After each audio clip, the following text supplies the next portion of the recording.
अस्सलाम वालेकुम नाज़रीन, आप देख रहे हैं ZH न्यूज़। मैं हूं ज़हीर अहमद। नाज़रीन, मरियम नवाज शरीफ साहिबा ने आज बाग में तकरीर की है और देखना ये था कि इमरान खान के तज़किरे के बगैर वो कितनी तकरीर कर सकती हैं। उनका पहला इम्तिहान था, उस इम्तिहान में वो कितनी पास हुई हैं, इसके ऊपर बात करेंगे। और तकरीर में उन्होंने क्या ज़्यादा चीज़ें डिस्कस की हैं, इस पर बात करेंगे। जो नदीम अफजल चंद साहब के वालिद साहब के साथ हुआ या जिब्रान नासिर के साथ हुआ, बहुत बुरा हुआ, लेकिन हमारे जो सहाफ़ी हैं वो सिलेक्टेड चीज़ों के ऊपर बड़े प्रोटेस्ट कर रहे हैं। इसके ऊपर बात करेंगे। शुरू करते हैं मरियम नवाज शरीफ साहिबा के जलसे के हवाले से। आज बाग में जलसा था वहाँ पे, क्योंकि 8 तारीख को इलेक्शन है और ये देखना था कि मरियम नवाज शरीफ साहिबा कितनी तकरीर करती हैं, कितनी देर तकरीर करती हैं और किस तरह बगैर तज़किरे के तकरीर करती हैं। उनके कंटेंट के अंदर कितनी दफ़ा इमरान खान का नाम आएगा या उनके नाम लिए बगैर भी उनके कंटेंट में कितनी कंट्रीब्यूशन है। तो जनाब, नॉर्मली जो है 35 से 40 मिनट मरियम नवाज शरीफ साहिबा तकरीर करती हैं नॉर्मल। आज उन्होंने 24 से 25 मिनट तकरीर की है, यानी कि तकरीर का जो दुरानिया है वो कम हुआ है। और उसमें आप बेनिफिट ऑफ डाउट दे सकते हैं, शायद बारिश भी हो रही थी तो इस वजह से भी हो, लेकिन दूसरा जो वजह है वो यकीनन यही है कि तकरीर उन्होंने जब करनी थी तो ज़ाहिर है वो एक लिमिट में रह के तज़किरा करना था। लेकिन इसके बावजूद भी उनका 12 से 13 मिनट में जो थे तकरीर में, वो तज़किरा उनका इमरान खान ही था, उनका इशारा इमरान खान ही था। शुरू में आकर उन्होंने कहा नवाज शरीफ से की तरफ से लंदन से सलाम, जो अक्सर वो करती हैं। और फिर उन्होंने वही जो 80 और 90 और फिर की दिहाई में या इस सदी की शुरू की दिहाई में जो चीज़ें बिकती थी कि अवाम के अंदर आप कह दें कि वो जिस तरह भुट्टो साहब करते होते थे कि मेरी अवाम बारिश में या धूप में खड़ी है तो मैं छतरी लेके क्यों खड़ा हूँ, वो ये सारा कुछ चलता था वही वाला। इसी तरह इन्होंने आगे जनाब कोशिश की कि मैं भी बारिश तेज़ है तो इन्होंने लिया ये ना रखें बीच में, वो जो पुराना मंजन एक बेचा जाता है उसी तरह था। आगे जाके उन्होंने कहा कि जो हमारे शुहदा की बेहरमती करता है वो ये करता है। फिर उन्होंने कहा जी सोचो उस माँ और बाप का जज्बा क्या होगा। ये तो जलाओ घराओ की सियासत से कौन याद आता है, अब वो नाम नहीं लेना चाह रही, लेकिन तकरीर ज़ाहिर उनके बगैर कर भी नहीं सकती थी। उनके तज़किरे के बगैर उनकी रिएक्शनरी तकरीर जो होती है, वो जब किसी का तज़किरा किया जाए, किसी की क्लास ली जाए तभी मुकम्मल होती है। तो उसमें कंस्ट्रक्टिव तकरीर करना मरियम नवाज शरीफ साहिबा के लिए बहुत बड़ा चैलेंज है। यहाँ पे मेरे ख्याल में अगर बिलावल भुट्टो जरदारी होते तो उनकी तकरीर में शायद इतना ज़्यादा तज़किरा ना होता। अब ना करते उन्होंने तज़किरा क्या किया कि जलाओ घराओ की सियासत से कौन याद आता है, फितनाबाजी से कौन याद आता है, फितना की सियासत से जिस जमात को धांधली करके मुसल्लत किया गया था, कहाँ गई वो जमात की आज किरचियाँ नहीं हैं।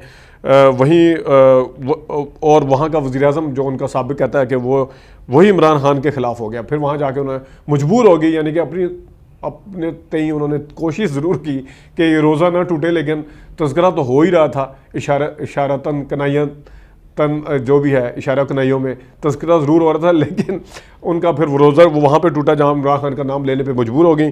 फिर अल्लाह ताला नवाज शरीफ को बार बार सुरखरू करके लाता है। मुस्लिम लीग आज डट के खड़ी हुई है, बिल्कुल डट के खड़ी हुई है मुस्लिम लीग। जो जिनके लीडर जो हैं वो सुरखरू करके लाते हैं, लेकिन वो अभी भी वो आने के लिए तैयार नहीं है। सवाल तो ये उठता है कि अब जब भाई की हुकूमत है, कौन सी ऐसी चीज़ है जो उन्हें वापस नहीं लाने देती। और नवाज शरीफ जो है वो मईशत तो किसका नाम, मईशत ठीक होती है, मुल्क तरक्की करता है तो किसका नाम याद आता है। तो मईशत की तरक्की के हवाले से जनाब थोड़ा तज़किरा अगर अपने चचा जान का भी कर देती हैं। और आजकल के माहौल में जो है तो नून लीग है, उसमें शख्सियात अगर इतनी अहम है तो अपनी जगह पे, लेकिन आप तो कहते हैं कि नून लीग ने ये किया, नून लीग ने वो किया।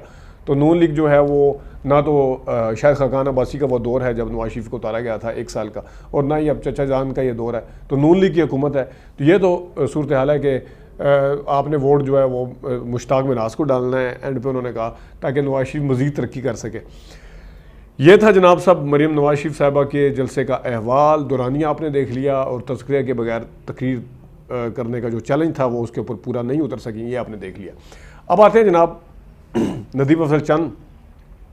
कुछ लोग तो ये भी पूछ रहे थे कि नदीम अफजल चंद के वालिद को क्यों गिरफ़्तार किया गया। ज़ाहिर है उनके वसीम अफजल चंद जो हैं वो PTI में हैं, तो उनको बुनियाद बना के किया गया होगा। नदीम अफजल चंद साहब का जो कि इस वक्त इराक़ के दौरे पे हैं बिलावल साहब के साथ, तो ये भी तज़किरा हुआ कि किस तरह मतलब है कि उन्होंने जो वहाँ से ट्वीट की कि मेरे वालिद साहब ने 15 साल पहले सारा कुछ सियासत पे लानत डाल दी थी, उन्होंने बड़ी शदीद किस्म की तनकीद की। तो जबरान नासिर के बाद नदीम अफजल चंद साहब के जो वालिद साहब हैं, ये दूसरा एक ऐसा एहतजाज है।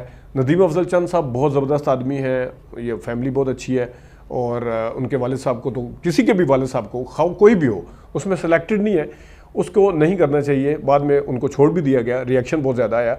लेकिन हमारे जो सहाफ़ी भाई हैं, जो हमारे हैं, एक ने तो लिखा हुआ, बड़े बुज़ुर्ग सहाफ़ी हैं, आजकल उन्होंने एक चैनल भी ज्वाइन किया है, उन्होंने कहा जी वाई हिम, कि उसको क्यों उठाया गया। यानी आप ये कहना चाह रहे हैं कि बाकी जो उठा रहे हैं वो बिल्कुल ठीक है, वाई हिम कि उनको क्यों उठाया गया है। जिसी तरह जबरान नासिर साहब की भी उठाने को सख्त मजम्मत होनी चाहिए, लेकिन यहाँ पे भी आप फ़र्क महसूस कर सकते हैं कि किसी के वालदैन को उठाया जाएगा, हमाद अज़हर को उठाया जाएगा तो वो बुज़ुर्गों की शायद कैटेगरी में नहीं आते। उस्मान डार की वालदा को कुछ कहा जाएगा, शायद वो भी इन साफ़ियों की नज़र में बुज़ुर्गों की कैटेगरी में नहीं आते। वो वाला जुल्म, वो वाला जबर जो है वो ठीक है, वो एक्सेप्टेबल है, उसके ऊपर तनकीद नहीं होगी। ये है दौरा मेयार हमारी सहाफ़त का, ये है दौरा मेयार उस चीज़ का जिसको अब एकदम से जबरान नासिर साहब के हवाले से तनकीद होती है और किसी के हवाले से नहीं होती। साफ़ियों को उठाया जाए, वर्कर्स को उठाया जाए, सपोर्टर को उठा के जुल्म किया जाए तो बिल्कुल खामोशी की तस्वीर बना जाए। वहाँ पे आप ये कह दें कि नहीं वो फ़लान दौर में ज़्यादा जुल्म हुआ था, अभी कम हो रहा है, फ़लान दौर में जो था वो ज़्यादा हुआ था, अभी कम हो रहा है। लेकिन जिस वक्त अपने जो दिल के करीब लोग हैं उनको उठाया जाए तो उस टाइम कह दिया जाए ये तो बुज़ुर्ग है, इसको क्यों उठाया गया, इसको क्यों उठाया गया, ये क्यों, इनको क्यों। यानी इनको क्यों का मतलब है कि आप कह रहे हैं कि वो भी ठीक है, वो भी ठीक है, वो भी ठीक है, इनको क्यों। ये तो अजीब सा दौरा मेयार है। ये है हमारी सहाफ़त का हाल जो इस वक्त चल रहा है। और ख्वाजा आसिफ साहब ने कहा है कि पीडीएम के साथ मिलकर इलेक्शन लड़ना चाहिए। अपनी तरफ से किरचियाँ भी हो चुकी हैं, पार्टी ख़त्म भी हो चुकी है, मीडिया के ऊपर भी उसका तज़किरा नहीं है। लेकिन हाल ये है कि अभी भी हिम्मत नहीं है कि इलेक्शन जो है वो अलग अलग लड़ा जाए, इलेक्शन जो है वो इकट्ठा लड़ा जाए, ताकि सारा कुछ एकदम सबके सामने कट्टा चट्टा जो है वो सारा कुछ खुल जाएगा और अंदर से पता है कि असल सूरत हाल क्या है। नाज़रीन, ये है अभी तक के लिए, अपना ख्याल रखिएगा। अभी तक के लिए इतनी इजाज़त दीजिए, अल्लाह हाफ़िज़।